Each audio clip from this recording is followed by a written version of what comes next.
Kızım bir tekstilde çalıştı. Tekstilde çalışırken dedi ana bana elbise giydiriyor, fotoğrafımı çekiyor. Ben oradan çıkarttım. 10 gün orada çalıştı. Ben oradan çıkarttım. Yanındaki dükkanda çalıştı. Bu sefer onlar ilan gibi hep yanına gidip gelip sokuyor.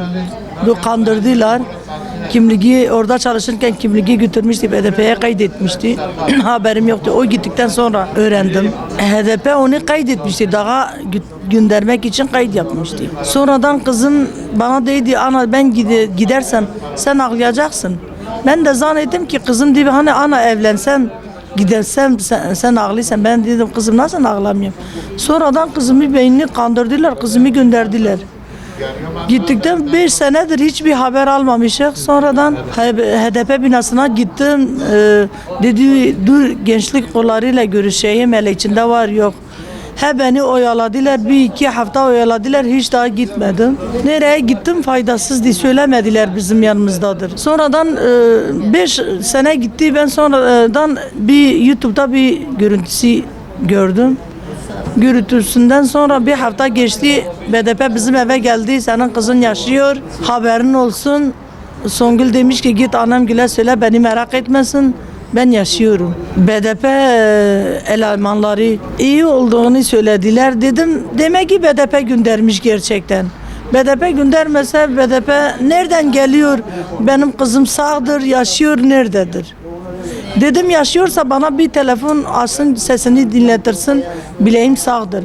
İkizine de gidip konuşacaktı, başka odada bırakmadım. Dedim onun beyni de yıkayacak. Kızım hastaydı zaten psikoloji ben tedavi ettim zorla oldu düzletti. Dedim şimdi kızımı da yapacaklar bırakmadım gitsin kızımın yanına. Kızım da ona tepki gösterdi dedi eğer siz biliyorsun o zaman bana bir telefon açtırın ben o ikizimle konuşayım bileyim ki nerededir nasıldır. De biz o yetkiyi yapamayız. Dedim niye gelmişsiniz? Biz emir kuluyuz. BDP bizi göndermiş. Demiş git söyle.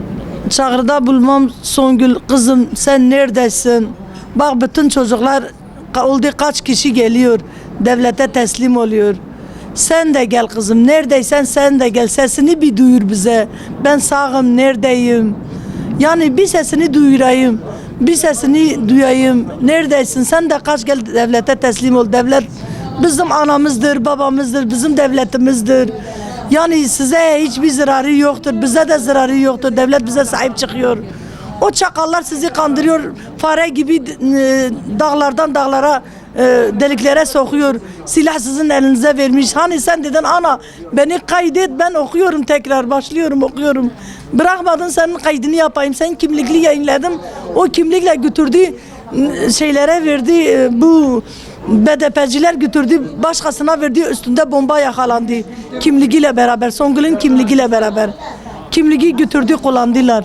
Onu götürdü dağa kimliği de başkasına verdi kullandılar yakalandı. Kızım gel teslim ol gel devlete teslim ol seni bekliyorum sen benim kızımsın sana kucak açıyorum. Seni özlemişim senin kokunu özlemişim. Gel yalvarıyorum gel bir sesini duyur bize. Yeterdir 5 senedir yeterdir artık. Ciğerimiz dayanmıyor. Teşekkür ederim.